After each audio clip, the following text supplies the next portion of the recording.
ನಮ್ಮ ಜೊತೆ ಮೇಲ್ಮನೆ ವಿಪಕ್ಷ ನಾಯಕರಾದಂಥ ಛಲವಾದಿ ನಾರಾಯಣಸ್ವಾಮಿ ಅವರಿದ್ದಾರೆ. ಅವ್ರನ್ನ ಮಾತಾಡ್ಸ್ತಾ ಹೋಗ್ತೀನಿ. ಸರ್, ರಾಜ್ಯದಲ್ಲಿ B J P J D ಎಸ್ಗಿಂತ ಕಾಂಗ್ರೆಸ್ನಲ್ಲಿರ್ತಕ್ಕಂಥ ಶಾಸಕರೇ ವಿಪಕ್ಷದವರು ಆದ್ರ ಅಂತ ನಾವು ಮೊದಲು ಆಪಾದನೆ ಮಾಡಿದಾಗ ಎಚ್ಚರಿಕೆಯ ರೂಪದಲ್ಲಿತ್ತು, ತಿದ್ದುಕೊಳ್ಳಲಿಕ್ಕೆ ಅವಕಾಶ ಇತ್ತು. ಆದರೆ ವಿರೋಧ ಪಕ್ಷಗಳ ಮಾತುಗಳನ್ನು ತಿರಸ್ಕಾರ ಮಾಡಿ ಇವರು ಮತ್ತಷ್ಟು ಭ್ರಷ್ಟಾಚಾರ ಹೆಚ್ಚಿದ ಮೇಲೆ ಈಗ ಅದನ್ನು ತಿದ್ದಲಾರದ ಮಟ್ಟಕ್ಕೆ ಅದು ಹೋಗಿದೆ.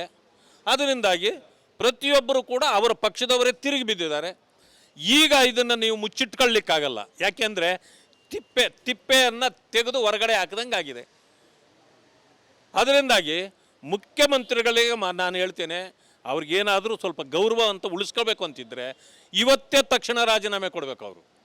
ಇಲ್ಲ ಅಂತಂದರೆ ಜನ ಸೇರಿ ಇವರನ್ನು ಅಲ್ಲಿಂದ ಹಟ್ಟಿಸಿ ಓಡಿಸಿ ರಾಜೀನಾಮೆ ಕೊಡಿಸುವಂಥ ಪರಿಸ್ಥಿತಿಗೆ ಅವರೇ ದೂಕ್ತಾರೆ. ಸರ್, ಸರ್ಕಾರದಿಂದ ಸಾಕ್ಷಿ ಕೇಳ್ತಾ ಇದ್ರು, ಸಾಕ್ಷಿ ಎಲ್ಲಿದೆ ಅನ್ನೋಂಥದ್ದು. ಈಗ ಸ್ವತಃ ಶಾಸಕರೇ ವಿರೋಧವನ್ನು ವ್ಯಕ್ತಪಡಿಸ್ತಾ ಇದ್ದಾರೆ. ಒಂದು ಕಡೆ ರಾಜು ಕಾಗೆ ಅವರು, ಮತ್ತೊಂದು ಕಡೆ ಬಿ ಆರ್ ಪಾಟೀಲ್ ಅವರು, ಒಂದು ಕಡೆ ಬೇಳೂರು ಗೋಪಾಲ್ ಕೃಷ್ಣ ಅವರು, ಈ ರೀತಿ ಶಿವಗಂಗಾ ಅವರು, ಈ ರೀತಿ ಪಟ್ಟಿ ಬೆಳೀತಾ ಹೋಗ್ತಾ ಇದೆ. ಅಂದರೆ ಸಿದ್ದರಾಮಯ್ಯನವರ ಕುರ್ಚಿಗೆ ಕಂಟಕ ಬಂದಿದೆಯಾ ಅಂತ ಸಾಕ್ಷಿ ಕೇಳ್ತಿದ್ದು ನಮ್ಮನ್ನು ಅವರು ವಿರೋಧ ಪಕ್ಷಗಳನ್ನು ಸಾಕ್ಷಿ ಕೇಳ್ತಿದ್ರು.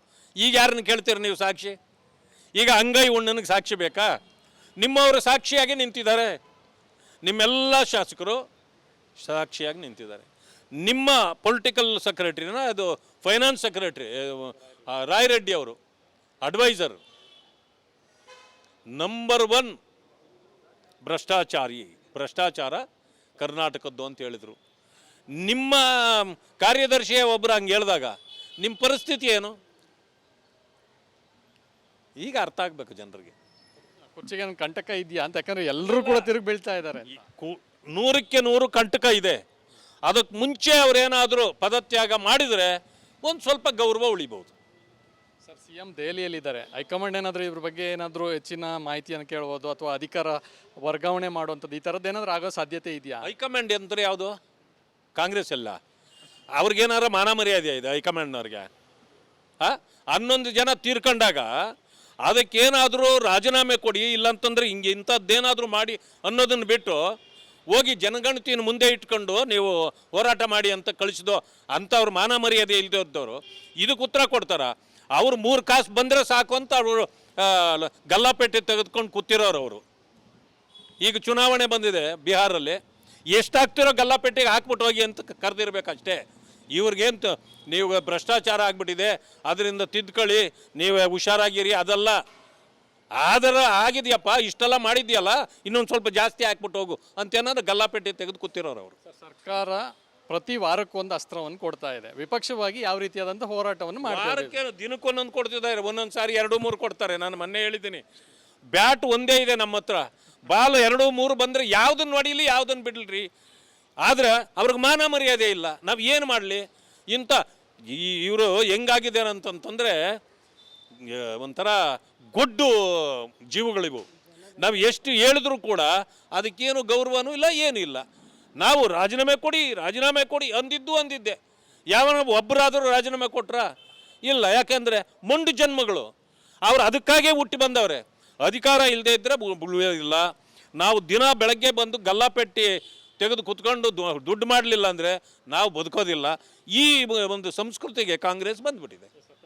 ಇದಿಷ್ಟು ಮೇಲ್ಮನೆ ವಿಪಕ್ಷ ನಾಯಕರಾದಂಥ ಛಲವಾದಿ ನಾರಾಯಣಸ್ವಾಮಿ ಅವರ ಮಾತು. ಕ್ಯಾಂಪರ್ಸನ್ ಮಂಜುನಾಥ್ ಜೊತೆ ಚಂದ್ರಶೇಖರ್, ರಿಪಬ್ಲಿಕ್ ಕನ್ನಡ, ಬೆಂಗಳೂರು. ನಮ್ಮ ಜೊತೆ ಮೇಲ್ಮನೆ ವಿಪಕ್ಷ ನಾಯಕರಾದಂಥ ಛಲವಾದಿ ನಾರಾಯಣಸ್ವಾಮಿ ಅವರಿದ್ದಾರೆ. ಅವ್ರನ್ನ ಮಾತಾಡ್ಸ್ತಾ ಹೋಗ್ತೀನಿ. ಸರ್, ರಾಜ್ಯದಲ್ಲಿ B J P J D ಎಸ್ಗಿಂತ ಕಾಂಗ್ರೆಸ್ನಲ್ಲಿರ್ತಕ್ಕಂಥ ಶಾಸಕರೇ ವಿಪಕ್ಷದವರು ಆದ್ರ ಅಂತ ನಾವು ಮೊದಲು ಆಪಾದನೆ ಮಾಡಿದಾಗ ಎಚ್ಚರಿಕೆಯ ರೂಪದಲ್ಲಿತ್ತು, ತಿದ್ದುಕೊಳ್ಳಲಿಕ್ಕೆ ಅವಕಾಶ ಇತ್ತು. ಆದರೆ ವಿರೋಧ ಪಕ್ಷಗಳ ಮಾತುಗಳನ್ನು ತಿರಸ್ಕಾರ ಮಾಡಿ ಇವರು ಮತ್ತಷ್ಟು ಭ್ರಷ್ಟಾಚಾರ ಹೆಚ್ಚಿದ ಮೇಲೆ ಈಗ ಅದನ್ನು ತಿದ್ದಲಾರದ ಮಟ್ಟಕ್ಕೆ ಅದು ಹೋಗಿದೆ. ಅದರಿಂದಾಗಿ ಪ್ರತಿಯೊಬ್ಬರು ಕೂಡ ಅವರ ಪಕ್ಷದವರೇ ತಿರುಗಿ ಬಿದ್ದಿದ್ದಾರೆ. ಈಗ ಇದನ್ನು ನೀವು ಮುಚ್ಚಿಟ್ಕೊಳ್ಳಿಕ್ಕಾಗಲ್ಲ. ಯಾಕೆಂದರೆ ತಿಪ್ಪೆಯನ್ನು ತೆಗೆದು ಹೊರಗಡೆ ಹಾಕಿದಂಗೆ ಆಗಿದೆ. ಅದರಿಂದಾಗಿ ಮುಖ್ಯಮಂತ್ರಿಗಳಿಗೆ ನಾನು ಹೇಳ್ತೇನೆ, ಅವ್ರಿಗೇನಾದರೂ ಸ್ವಲ್ಪ ಗೌರವ ಅಂತ ಉಳಿಸ್ಕೋಬೇಕು ಅಂತಿದ್ದರೆ ಇವತ್ತೇ ತಕ್ಷಣ ರಾಜೀನಾಮೆ ಕೊಡಬೇಕು ಅವರು. ಇಲ್ಲ ಅಂತಂದರೆ ಜನ ಸೇರಿ ಇವರನ್ನು ಅಲ್ಲಿಂದ ಹಟ್ಟಿಸಿ ಓಡಿಸಿ ರಾಜೀನಾಮೆ ಕೊಡಿಸುವಂಥ ಪರಿಸ್ಥಿತಿಗೆ ಅವರೇ ದೂಕ್ತಾರೆ. ಸರ್ ಸರ್ಕಾರದಿಂದ ಸಾಕ್ಷಿ ಕೇಳ್ತಾ ಇದ್ರು, ಸಾಕ್ಷಿ ಎಲ್ಲಿದೆ ಅನ್ನೋಂಥದ್ದು. ಈಗ ಸ್ವತಃ ಶಾಸಕರೇ ವಿರೋಧವನ್ನು ವ್ಯಕ್ತಪಡಿಸ್ತಾ ಇದ್ದಾರೆ. ಒಂದು ಕಡೆ ರಾಜು ಕಾಗೆ ಅವರು, ಮತ್ತೊಂದು ಕಡೆ ಬಿ ಆರ್ ಪಾಟೀಲ್ ಅವರು, ಒಂದು ಕಡೆ ಬೇಳೂರು ಗೋಪಾಲ್ ಕೃಷ್ಣ ಅವರು, ಈ ರೀತಿ ಶಿವಗಂಗಾ ಅವರು, ಈ ರೀತಿ ಪಟ್ಟಿ ಬೆಳೀತಾ ಹೋಗ್ತಾ ಇದೆ. ಅಂದರೆ ಸಿದ್ದರಾಮಯ್ಯನವರ ಕುರ್ಚಿಗೆ ಕಂಟಕ ಬಂದಿದೆಯಾ ಅಂತ. ಸಾಕ್ಷಿ ಕೇಳ್ತಿದ್ದಿದ್ದು ನಮ್ಮನ್ನು ಅವರು, ವಿರೋಧ ಪಕ್ಷಗಳನ್ನು ಸಾಕ್ಷಿ ಕೇಳ್ತಿದ್ರು. ಈಗ ಯಾರನ್ನು ಕೇಳ್ತೀರಿ ನೀವು ಸಾಕ್ಷಿ? ಈಗ ಅಂಗೈ ಉಣ್ಣನಿಗೆ ಸಾಕ್ಷಿ ಬೇಕಾ? ನಿಮ್ಮವರು ಸಾಕ್ಷಿಯಾಗಿ ನಿಂತಿದ್ದಾರೆ, ನಿಮ್ಮೆಲ್ಲ ಶಾಸಕರು ಸಾಕ್ಷಿಯಾಗಿ ನಿಂತಿದ್ದಾರೆ. ನಿಮ್ಮ ಪೊಲಿಟಿಕಲ್ ಸೆಕ್ರೆಟರಿನ ಅದು ಫೈನಾನ್ಸ್ ಸೆಕ್ರೆಟರಿ ರಾಯ್ ರೆಡ್ಡಿ ಅವರು ಅಡ್ವೈಸರ್ ನಂಬರ್ 1 ಭ್ರಷ್ಟಾಚಾರ ಕರ್ನಾಟಕದ್ದು ಅಂತ ಹೇಳಿದರು. ನಿಮ್ಮ ಕಾರ್ಯದರ್ಶಿಯೇ ಒಬ್ಬರು ಹಂಗೆ ಹೇಳಿದಾಗ ನಿಮ್ಮ ಪರಿಸ್ಥಿತಿ ಏನು? ಈಗ ಅರ್ಥ ಆಗಬೇಕು ಜನರಿಗೆ. ಕುರ್ಚಿಗೆ ಕಂಟಕ ಇದೆಯಾ ಅಂತ, ಯಾಕಂದ್ರೆ ಎಲ್ಲರೂ ಕೂಡ ತಿರುಗಿ ಬೀಳ್ತಾ ಇದ್ದಾರೆ. 100ಕ್ಕೆ 100 ಕಂಟಕ ಇದೆ. ಅದಕ್ಕೆ ಮುಂಚೆ ಅವರೇನಾದರೂ ಪದತ್ಯಾಗ ಮಾಡಿದರೆ ಒಂದು ಸ್ವಲ್ಪ ಗೌರವ ಉಳಿಬಹುದು.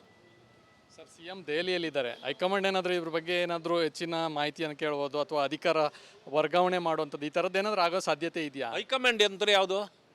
ಕಾಂಗ್ರೆಸ್ ಎಲ್ಲ. ಅವ್ರಿಗೇನಾರ ಮಾನ ಮರ್ಯಾದೆ ಇದೆ ಹೈಕಮಾಂಡ್ನವ್ರಿಗೆ? 11 ಜನ ತೀರ್ಕೊಂಡಾಗ ಅದಕ್ಕೇನಾದರೂ ರಾಜೀನಾಮೆ ಕೊಡಿ, ಇಲ್ಲಂತಂದ್ರೆ ಹಿಂಗೆ ಇಂಥದ್ದೇನಾದರೂ ಮಾಡಿ ಅನ್ನೋದನ್ನು ಬಿಟ್ಟು ಹೋಗಿ ಜನಗಣತಿಯನ್ನು ಮುಂದೆ ಇಟ್ಕೊಂಡು ನೀವು ಹೋರಾಟ ಮಾಡಿ ಅಂತ ಕಳಿಸಿದೋ ಅಂಥವ್ರು ಮಾನ ಮರ್ಯಾದೆ ಇಲ್ಲದೆ ಇದ್ದವರು ಇದಕ್ಕೆ ಉತ್ತರ ಕೊಡ್ತಾರ?